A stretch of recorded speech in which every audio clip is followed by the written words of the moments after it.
Dear participants, it's an honor to speak before you, and I am deeply grateful to the organizers, whom I thank once again for this opportunity to share my concern and interest with so many people, and of course, special appreciation to Ganon Diop, my friend.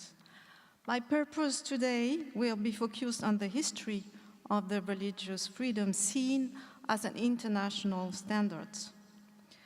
The religious freedom we know today is, of course, the result of a long theological, philosophical, and cultural process which began to appear only some centuries ago.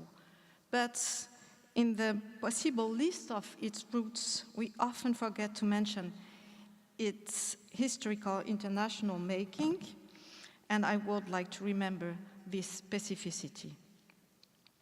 Historically, the first real encounter between religious toleration, not a freedom, and international scene was the Treaty of Westphalia between the European great powers in 1648, after 30 years of a very bloody and partly religious war. This great treaty of peace is also known as the first attempt to organize binding rules between the European states. So the toleration, the first rules of religious toleration and the beginning of our international system of states relation are historically connected. What were the religious provisions of the Westphalian Treaty? You need to remember that Europe at that time was devastated by political and religious conflicts between Protestants, Catholics, and their princes in civil as well in interstate war. Before and after the treaty, most of these states had been obliged to accept or to create statuses of religious toleration for their new religious dissent in a climate of general and usual intolerance rooted by centuries of theological interpretation of what meant religious truth. The Treaty of Westphalia, I insist, for the first time recognized several Christian religions, three in European perimeter, the Catholic one, the Calvinist, and the Lutheran. Europeans who belonged to one of these three religions could continue to practice it at the place where they were living, despite their religion would be not the religion of their prince. For the other kinds of Christians, like the Anabaptists or the Mennonists, the right to leave, jus emigrandi, was guaranteed. That means they had the right to leave the territory of their lord or prince, and they had the right to settle in another territory whose prince would have accepted them. A last clause of toleration for the private worship of non-recognized religions was added, and theoretically it concerned all other believers, like small Protestant cults, members, or Jewish or Muslims.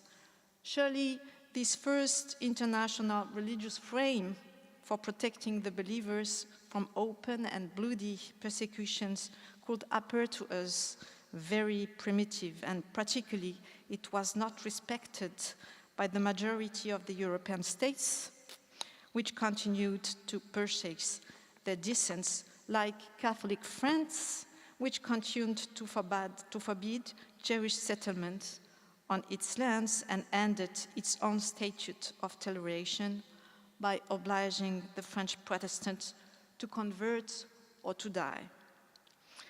2 centuries after this treaty, one country began to promote religious freedom in the international arena as a natural and sacred right to protect.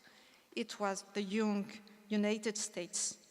As Professor Little explained it much better than I can do, in this country, in the times of its foundations, succeeded to find a new and proper way to peacefully organize religious pluralism existing de facto in its society but not yet in the institutions of the ancient British colonies, then transformed in free states. This American way prohibited the state to be linked with one established religion and constitutionally protected the free exercise of any religion.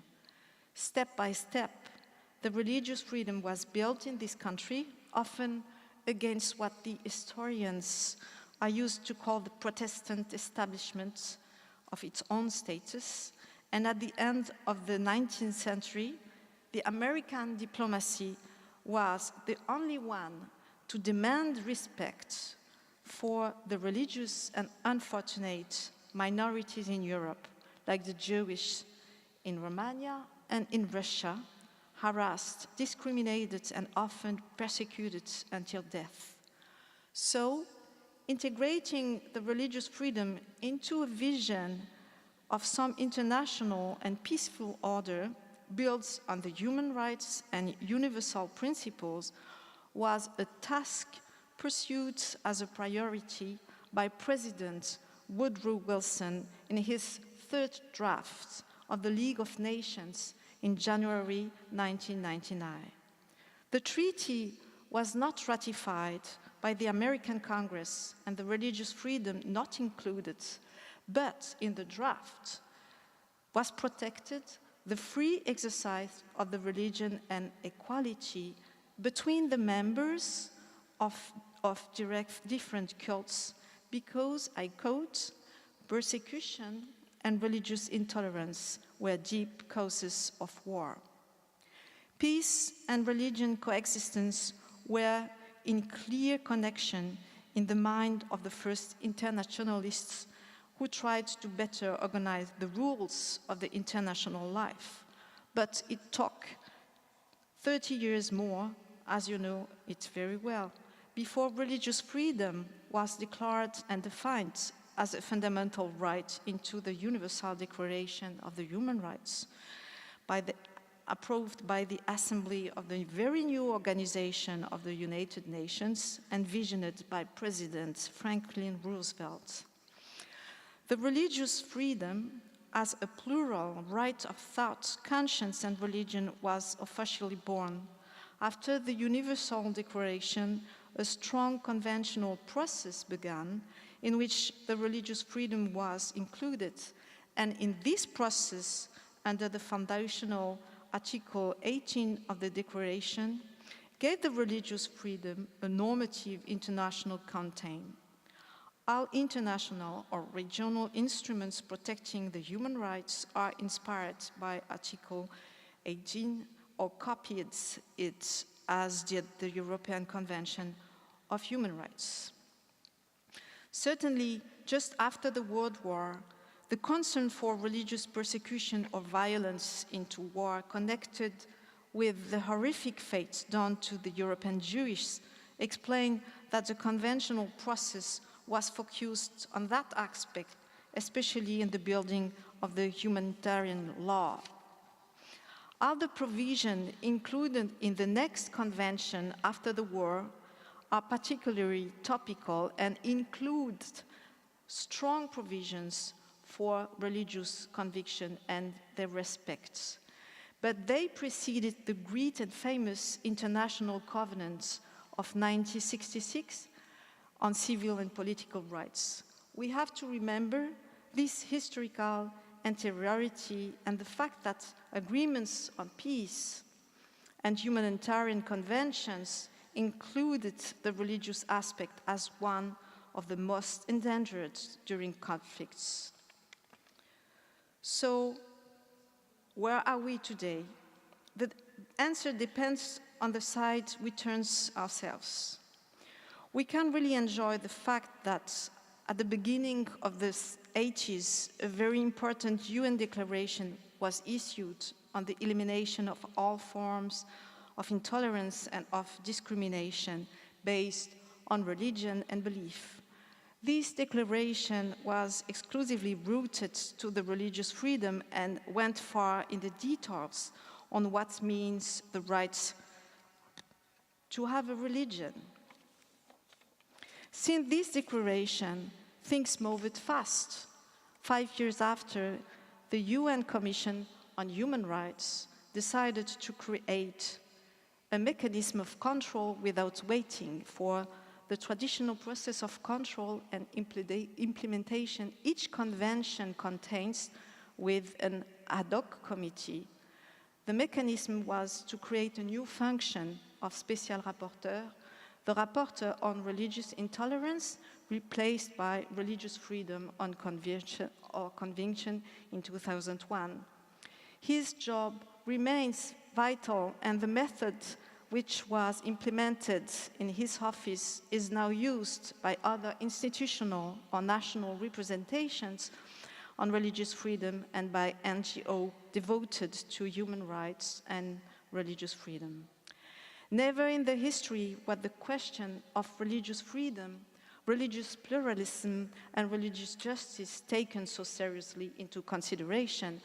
But, on the other hand, the last report of the UN rapporteur checked that from 2004 to 2016, his office had addressed 618 urgent calls and letters to 87 states.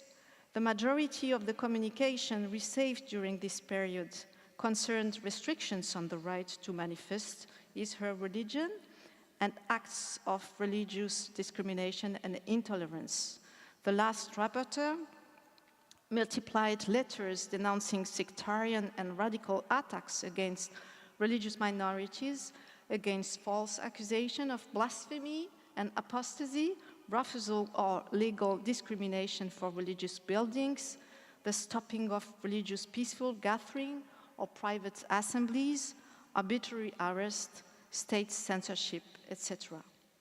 It seems that the lack of a new convention entirely devoted to religious freedom, a UN convention which was logically expected after the Declaration of 1981, contributed to the slowing and even to the reversing of the religious freedom spread.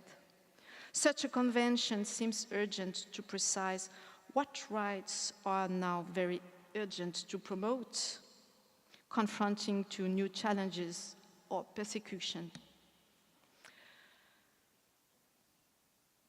Like the right to change her religion, to have no religion or to express it, the right to be an atheistic person, a right forbidden in many countries, to express her opinion on any religious matter without being frightened, a right of expression seriously endangered by new laws and penalties against blasphemy all around the world.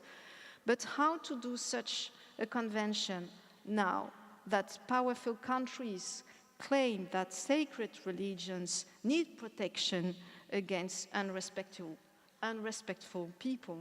How to do that when one says such a convention could be counterproductive while religious radicalism is once again at work and disseminates death, provokes fear, violence, horrific discrimination, deliberate exterminations.